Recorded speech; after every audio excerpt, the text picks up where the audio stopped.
एक कलेक्टर साहब छुट्टी पर अपने घर आए हुए थे। सादे कपड़ों में वे एक ऑटो रिक्शा में बैठकर कहीं जा रहे थे। रास्ते में एक चेक पोस्ट पर पुलिस ने ऑटो रिक्शा को रोक लिया। पुलिसकर्मियों ने ऑटो चालक से कागजात की मांग की और कमी निकालते हुए रिश्वत की मांग शुरू कर दी। पुलिस वाले ने कहा, तुम्हारे वाहन का इंश्योरेंस नहीं है, पॉल्यूशन सर्टिफिकेट नहीं है, चालान तो कटेगा ही। ऑटो चालक हाथ जोड़कर बोला, साहब, मुझसे गलती हो गई, कागज मेरे पास हैं लेकिन घर पर छूट गए हैं, मैं कल दिखा दूंगा, कृपया माफ कर दीजिए। पुलिसकर्मी ने सख्ती से कहा, नहीं, चालान तो कटेगा। हां, अगर चालान नहीं कटवाना चाहते तो 1000 रुपये दे दो। यह सुनकर कलेक्टर साहब चुपचाप पूरी घटना देख रहे थे। ऑटो रिक्शा वाला विनम्रता से कहता है, साहब, अभी तो मैं घर से निकला हूं, दिन की शुरुआत ही हुई है, मेरे पास पैसे नहीं हैं, अभी तक मैंने सिर्फ 100 रुपये ही कमाया है, मैं आपको कहां से पैसा दूं। पुलिसकर्मी तंज कसते हुए जवाब देता है, तुमने कल तो कमाया होगा, वो पैसा कहां गया, उन्हीं पैसों में से दे दो।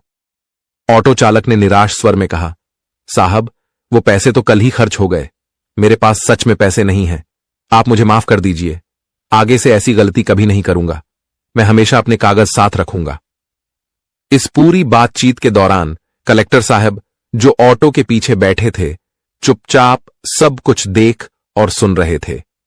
जब पुलिसकर्मी ऑटो रिक्शा वाले पर रौब डालने और डराने की कोशिश करने लगा तो कलेक्टर साहब उसकी हरकतों पर ध्यान देने लगे, उल्टा सीधा उसको बोलने लगता है। तो दोस्तों, कलेक्टर साहब को गुस्सा आता है और कलेक्टर साहब पुलिस वाले से कहते हैं, तुम्हारी ड्यूटी यहां पर किसने लगाई है और तुम्हें चालान काटने का अधिकार किसने दिया है, ये कोई तरीका है, इस तरीके से किसी से बात करते हो। दोस्तों, जो पुलिस वाला था वो समझता ही नहीं कि ऑटो में बैठा हुआ व्यक्ति कौन है। उस समय जो कलेक्टर साहब थे वो शर्ट, पैंट और चप्पल पहने हुए थे और नॉर्मल कपड़ों में ही, सिविल ड्रेस में, अपने दोस्त से मिलने के लिए घर से निकले थे। दोस्तों, पुलिस वालों को लगा कि यह कोई आम आदमी है जो उनसे इस तरीके का सवाल जवाब कर रहा है। तो दोस्तों, पुलिस वाला उस कलेक्टर साहब को गाली देने लगा, उल्टा सीधा बोलने लगा, उनका कॉलर पकड़कर खींचकर ऑटो से बाहर निकाला और एक थप्पड़ मार दिया। लेकिन दोस्तों, उसके बाद जो पुलिस वाले के साथ हुआ वह आप सोच भी नहीं सकते। जब आप जानेंगे तो आपके पैरों तले जमीन खिसक जाएगी। दोस्तों, वो पुलिस वाला कलेक्टर साहब और उस ऑटो रिक्शा वाले को गिरफ्तार करके अपने थाने ले जाता है। लेकिन फिर भी कलेक्टर साहब अपनी पहचान नहीं बताते और यह नहीं कहते कि वह कलेक्टर हैं। लेकिन दोस्तों, उस रात ऐसा क्या हुआ कि पूरे थाने में हंगामा मच गया और जो ऑटो रिक्शा वाला था उसकी भी पैरों तले जमीन खिसक गई। साथ ही उस सिपाही के साथ जो इन दोनों को गिरफ्तार करके लाया था, कुछ ऐसा हुआ जिसे जानकर सच में आपके होश उड़ जाएंगे। दोस्तों, यह घटना बेहद दिलचस्प है। आइए इस वीडियो के माध्यम से पूरी सच्चाई जानते हैं। लेकिन दोस्तों, वीडियो में आगे बढ़ने से पहले आपसे एक छोटी सी रिक्वेस्ट है। अगर आप हमारे चैनल पर पहली बार आए हैं तो कृपया चैनल को सब्सक्राइब करें और वीडियो को लाइक करें। इससे हमारा हौसला बढ़ेगा और हम आपको और भी ज्यादा इंटरेस्टिंग कहानियां सुनाते रहेंगे। दोस्तों, यह सच्ची घटना राजस्थान के एक छोटे से गांव की है। जो कलेक्टर साहब थे उनका नाम अभय प्रताप सिंह था। अभय प्रताप अपने माता पिता के इकलौते बेटे थे। उनकी जिंदगी बचपन से ही संघर्षों से भरी रही। आज से 10 साल पहले उनकी हालत बिल्कुल अलग थी। उस समय कलेक्टर साहब अपने पिताजी के साथ सब्जी मंडी में सब्जी बेचने जाया करते थे। दिन भर कड़ी मेहनत के बाद बमुश्किल 200 से 400 रुपये कमा पाते थे। इन्हीं पैसों से वह अपनी पढ़ाई का खर्च उठाते थे और अपने माता पिता व परिवार का भरण पोषण करते थे। उनकी यह मेहनत और संघर्ष ही उनकी सफलता की नींव बनी। और दोस्तों, उन दिनों कलेक्टर साहब अपनी जिंदगी से हार चुके थे। वह चाहते थे कि वह अपने जीवन में एक बेहतर इंसान बने ताकि किसी के सामने उन्हें झुकना न पड़े। अक्सर लोग उनका मजाक उड़ाते थे, गालियां देकर और अपमानजनक बातें बोलकर चले जाते थे और वह उनका कुछ नहीं बिगाड़ पाते थे। यही अपमान और निराशा ने उन्हें अपनी जिंदगी बदलने की प्रेरणा दी। कलेक्टर साहब, जिनका नाम अभय प्रताप सिंह था, ने अपना गांव और परिवार छोड़ दिया और दिल्ली चले गए। वहां जाकर उन्होंने यूपीएससी की तैयारी शुरू की। उन्होंने अगले 4-5 साल तक दिन रात मेहनत की और पूरी लगन से पढ़ाई की। आखिरकार उनकी मेहनत रंग लाई और वह एक कलेक्टर बन गए। जब उनके माता पिता को यह पता चला कि उनका बेटा अब डीएम बन गया है तो उनकी खुशी का ठिकाना नहीं रहा। अभय प्रताप सिंह इस खुशी को अपने माता पिता के साथ बांटना चाहते थे, क्योंकि उनके माता पिता ने उनके लिए कई मन्नतें मांगी थीं। उन्होंने अपनी पूरी जिंदगी की कमाई अपने बेटे की पढ़ाई पर खर्च कर दी थी और अपना सब कुछ निछावर कर दिया था। इसलिए अभय ने सोचा कि ट्रेनिंग पर जाने से पहले वह घर जाकर अपने माता पिता से मिलें और उनके साथ पूजा पाठ करवाएं, ताकि उनकी मन्नतें पूरी हो जाएं और सब कुछ सही तरीके से आगे बढ़े। अब दोस्तों, कलेक्टर साहब अपने घर लौटने की तैयारी करते हैं और यहीं से एक नई कहानी शुरू होती है। साहब अपने माता पिता से मिलने के लिए दिल्ली से अपने घर लौट आते हैं। दोस्तों, जब कलेक्टर साहब ने यूपीएसएससी की तैयारी के लिए अपना गांव छोड़ा था, तब से वह कभी घर वापस नहीं आए थे। इस बार जब वह घर लौटते हैं तो गांव में खुशी का माहौल हो जाता है। हर किसी के चेहरे पर गर्व नजर आता है। गांव के लोग मिठाई बांटते हैं और एक दूसरे को बधाई देते हैं कि उनका लड़का अब कलेक्टर बन गया है, डीएम बन गया है। कलेक्टर साहब 3-4 दिन अपने माता पिता के साथ घर पर रहते हैं। वह अपने माता पिता की सेवा करते हैं, उनके साथ समय बिताते हैं और उनके संघर्षों को याद करते हैं। इसी बीच एक दिन उनके पिताजी उनसे कहते हैं, बेटा, बाजार से मेरी दवाई लेते आना, मेरी दवाई खत्म हो गई है। कलेक्टर साहब जवाब देते हैं, ठीक है पिताजी, मैं शाम को बाजार जाऊंगा और दवाई लेते आऊंगा। यह कहकर वह घर से निकल जाते हैं और यहीं से कहानी एक नया मोड़ लेती है। और दोस्तों, उस समय कलेक्टर साहब के पास अपनी खुद की गाड़ी नहीं थी, क्योंकि उनकी नई नई ज्वाइनिंग हुई थी और दिल्ली में पढ़ाई के दौरान भी उनके पास कोई निजी गाड़ी नहीं थी। उनके पिताजी भी मेहनत मजदूरी करने वाले इंसान थे, इसलिए गाड़ी की कोई जरूरत नहीं समझते थे। कलेक्टर साहब घर से पैदल ही निकल जाते हैं और गांव के रास्ते से गुजरते हुए जा रहे होते हैं। तभी बीच रास्ते में उनके एक पुराने मित्र का फोन आता है। यह मित्र पहले उसी गांव में रहता था और कलेक्टर साहब का पड़ोसी भी था, लेकिन उसके पिताजी सरकारी नौकरी में थे, इसलिए उन्होंने शहर में जमीन खरीदकर वहां घर बना लिया और पूरे परिवार के साथ शहर में शिफ्ट हो गए। मित्र से बात करते हुए कलेक्टर साहब उसे मिलने की इच्छा जाहिर करते हैं। उनका मित्र कहता है, ठीक है, तुम मेरे घर आ जाओ, यहीं बैठकर मुलाकात कर लेंगे और आराम से बातचीत करेंगे। वह यह भी बताता है कि उसने अपनी मम्मी को बताया है कि तुम कलेक्टर बन गए हो। यह सुनकर उसकी मम्मी भी बहुत खुश हो गईं और कहने लगीं, उसे घर बुलाओ, मैं भी उससे मिलना चाहती हूं। यह सुनकर कलेक्टर साहब सहमत हो जाते हैं और अपने मित्र के घर जाने का फैसला करते हैं। लेकिन दोस्तों, वह नहीं जानते थे कि यह मुलाकात उनकी जिंदगी को एक नया मोड़ देने वाली थी।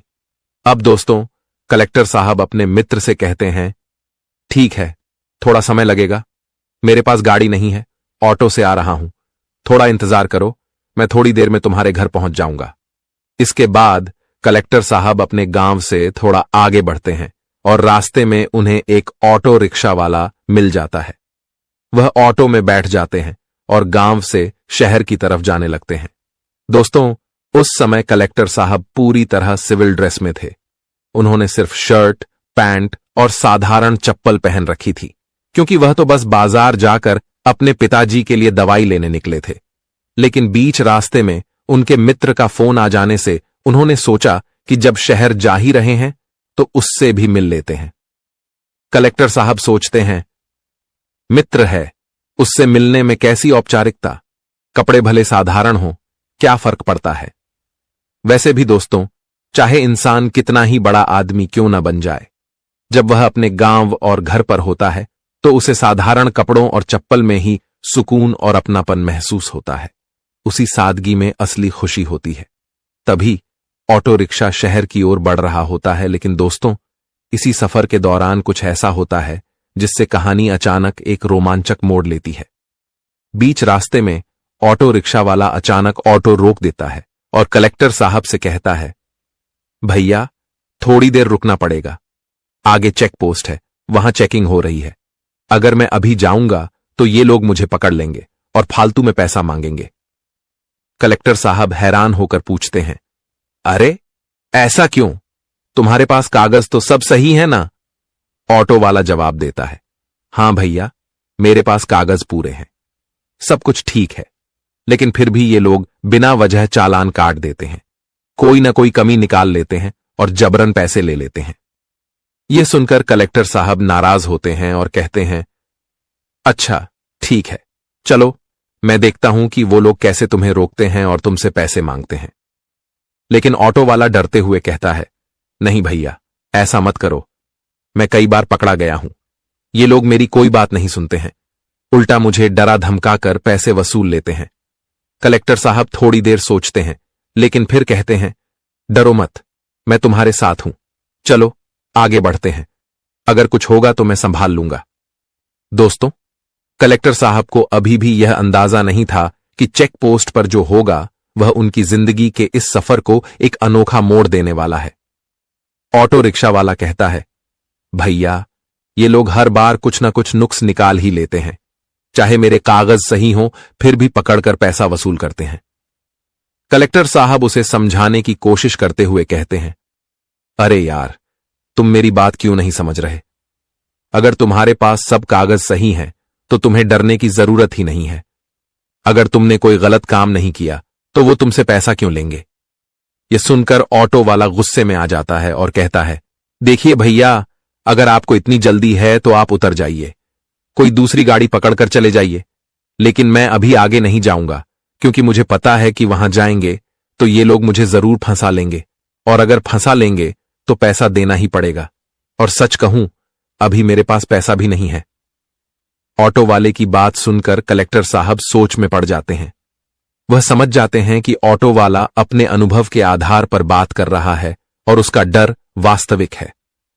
फिर कलेक्टर साहब शांत होकर उसे अपने पास बुलाते हैं और समझाते हैं, देखो, तुम परेशान मत हो, तुम्हारे पास अगर सारे कागज सही हैं, गाड़ी का रजिस्ट्रेशन, इंश्योरेंस, लाइसेंस, तो तुम क्यों डरते हो? यह तुम्हारा अधिकार है कि तुम पुलिस से पूछो कि वे तुमसे पैसे क्यों मांग रहे हैं। अगर तुमने कोई गलती नहीं की है तो तुम्हें पैसा देने की जरूरत ही नहीं, पुलिस वाले बेवजह तुमसे पैसा नहीं ले सकते। कलेक्टर साहब की बात सुनकर ऑटो वाला थोड़ा शांत होता है, लेकिन उसके चेहरे पर अभी भी डर और संकोच साफ झलकता है। दोस्तों, कलेक्टर साहब ने भले उसे समझा लिया हो, लेकिन वह नहीं जानते थे कि आगे क्या होने वाला है। चेक पोस्ट पर उनका सामना ऐसी स्थिति से होगा जो सब कुछ बदल कर रख देगी। तब ऑटो रिक्शा वाला थोड़ा झिझकते हुए कहता है, साहब देखिए, कल मैं गाड़ी की सफाई कर रहा था, उसी दौरान गाड़ी के सारे कागज बाहर निकाले थे, लेकिन गलती से वो कागज घर पर ही छूट गए। अब अगर मैं वहां जाऊंगा तो वो लोग मुझसे कागज मांगेंगे, और जब मैं कहूंगा कि कागज घर पर हैं तो वो चालान काटने के लिए कोई ना कोई बहाना बना ही लेंगे, इसीलिए मैं नहीं जाना चाहता हूं। यह सुनकर कलेक्टर साहब थोड़ा गंभीर हो जाते हैं और कहते हैं, अच्छा एक बात बताओ, ये गाड़ी तुम्हारे नाम पर है और कागज भी तुम्हारे घर पर ही हैं, ये सच सच बताना। जब दोस्तों ऑटो रिक्शा वाला कहता है कि हां भैया, मैं सही बोल रहा हूं, गाड़ी मेरे नाम पर है, अभी 1 साल हुआ मुझे ये गाड़ी ली हुए और इसकी किस्त भी भर रहा हूं, सब कुछ ठीक है, कोई भी दिक्कत नहीं है, लेकिन फिर भी ये लोग परेशान करते हैं और पैसा ले लेते हैं। तब कलेक्टर साहब कहते हैं, ठीक है, मैं गाड़ी में पीछे बैठा हूं, चलो, जितना भी पैसा ये लोग तुमसे मांगेंगे वह सारा पैसा मैं तुम्हें दूंगा और इनको मैं दे दूंगा, लेकिन तुम मुझे लेकर चलो, मुझे देखना है कि ये लोग तुमसे कितना पैसा मांग सकते हैं। अब ऑटो रिक्शा वाला भी मजबूर होकर कहता है, ठीक है, चलता हूं, लेकिन जो भी पैसा ये लोग मांगेंगे वह सारा पैसा मैं नहीं दूंगा, आपको ही देना पड़ेगा। तब कलेक्टर साहब कहते हैं, ठीक है, मैं दे दूंगा, चलो। इस तरह से जब वे आगे बढ़ते हैं और जैसे ही बैरियर के पास पहुंचते हैं तो दोस्तों 3-4 कांस्टेबल वहां पर खड़े थे और उन्होंने ऑटो रिक्शा वाले को रोक लिया और साइड में गाड़ी लगाने के लिए कहा। ऑटो रिक्शा वाला तुरंत गाड़ी को साइड में लगा देता है। तभी वहां एक कांस्टेबल आता है और कहता है, गाड़ी का कागज दिखाओ। तब ऑटो रिक्शा वाला जवाब देता है, सर देखिए, हमारे पास गाड़ी के सारे कागज ठीक हैं, लेकिन एक छोटी सी समस्या है, घर पर मैंने गाड़ी का कागज छोड़ दिया है, रोज रोज लेकर आता हूं, लेकिन आज गलती से कागज भूल गया हूं, आज नहीं लाया हूं, लेकिन कभी और आऊंगा तो आपको दिखा दूंगा। तब दोस्तों पुलिस वाला अपने मोबाइल में कुछ चेक करता है और चेक करने के बाद कहता है, तुम्हारी गाड़ी का पॉल्यूशन नहीं है और तुम्हारा गाड़ी का इंश्योरेंस भी फेल है। तुम्हें चालान तो देना ही पड़ेगा। अब ऑटो रिक्शा वाला हाथ जोड़कर माफी मांगते हुए कहता है, साहब छोड़ दीजिए, गलती हो गई है। कागज मैं लेकर आऊंगा, आपको दिखा दूंगा। मेरे कागज ठीक हैं, कोई कमी नहीं है। तब पुलिस वाला कहता है, नहीं, देखो दो तो मैं तुम्हारा चालान नहीं काटूंगा और तुम्हें छोड़ दूंगा। तुम्हारा ज्यादा पैसा भी खर्च नहीं होगा।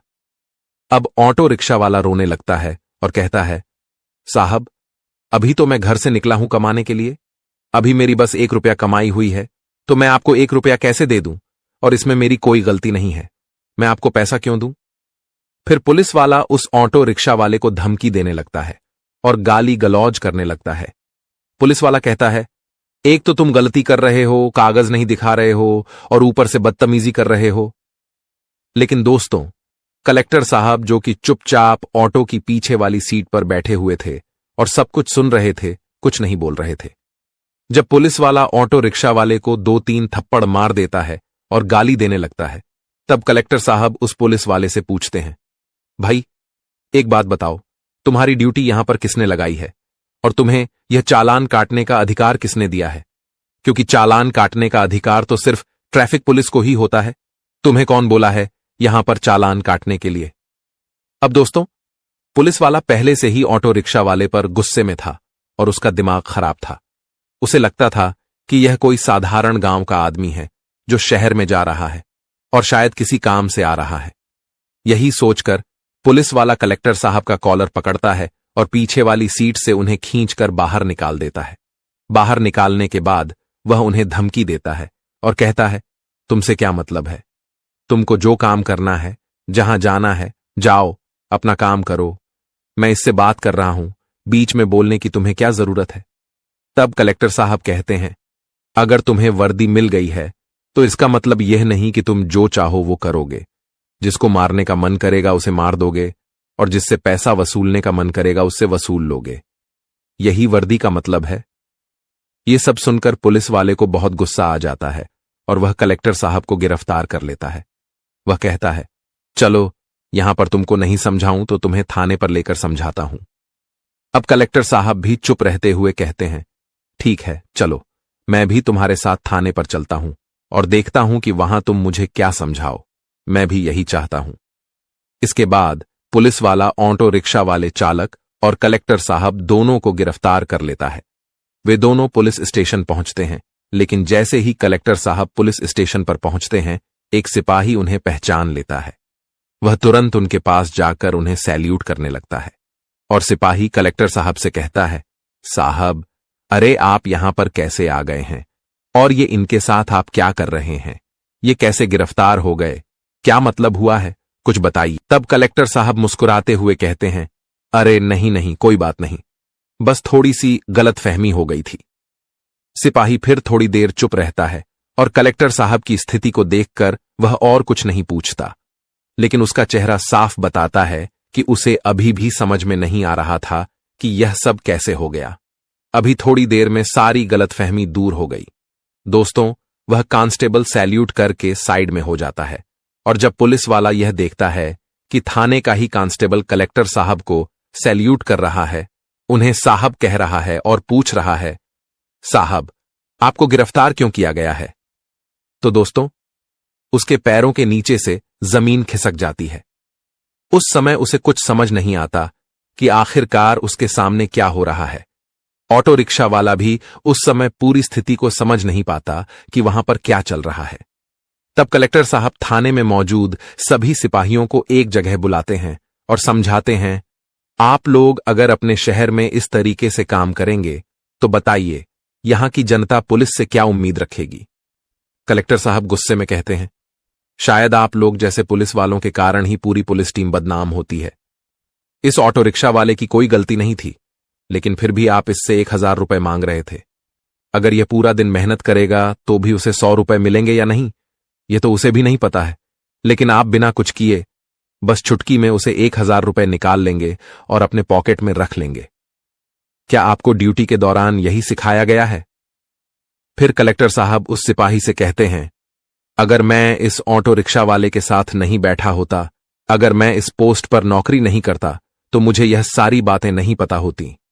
आप लोग मुझे इसके साथ साथ फंसाकर मुझे भी जेल में डाल देते, तब मेरी जिंदगी बर्बाद हो जाती और मैं भी नहीं जानता कि आप लोग कितने लोगों के साथ ये सब हरकतें करते होंगे।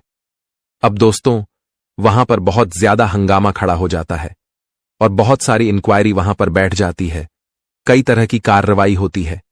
फिलहाल वहां पर 1-2 दिन तक सभी स्टाफ के लोग परेशान रहते हैं और सबके बीच में दहशत का माहौल बन जाता है। लेकिन दोस्तों, धीरे धीरे कार्रवाई आगे बढ़ती है और अंत में निष्कर्ष यह निकलता है कि जो पुलिस वाला कलेक्टर साहब के साथ बदतमीजी कर रहा था, उसे नौकरी से निकाल दिया जाता है, निलंबित कर दिया जाता है, उसके की सजा उसे मिल जाती है। अब दोस्तों, वह पुलिस वाला अपने घर पर बैठकर अपने पड़ोसियों, दोस्तों और रिश्तेदारों से श्वास लेता है और सोचता है कि उसे अब अपनी जिंदगी में पैसा कमाने और अपनी जिंदगी को सही तरीके से गुजारने की आवश्यकता है। दोस्तों, ऐसे लोगों के साथ ऐसा ही होना चाहिए, तभी वह अपनी गलतियों से सीख पाएंगे और एक बेहतर इंसान बन सकेंगे। दोस्तों, इस घटना को सुनने के बाद आप लोग क्या कहना चाहेंगे? अपनी राय हमें कमेंट बॉक्स में जरूर बताइएगा। दोस्तों, इस कहानी को सुनाने का मेरा उद्देश्य किसी को परेशान करना, भावनाओं को आहत करना या किसी के दिल को दुखाना नहीं था, बल्कि मेरा उद्देश्य आपको जागरूक, सचेत और अलर्ट करना था। इस पूरे वीडियो को देखकर आपका मन सोचने पर मजबूर हो गया होगा। ऐसी ही और कहानियों के लिए हमारे चैनल को लाइक, शेयर और सब्सक्राइब जरूर करें। आपकी क्या राय है? कृपया अपनी राय निष्पक्षता के साथ कमेंट बॉक्स में जरूर दें। जहां भी रहिए, सचेत रहिए, सुरक्षित रहिए। बहुत बहुत धन्यवाद।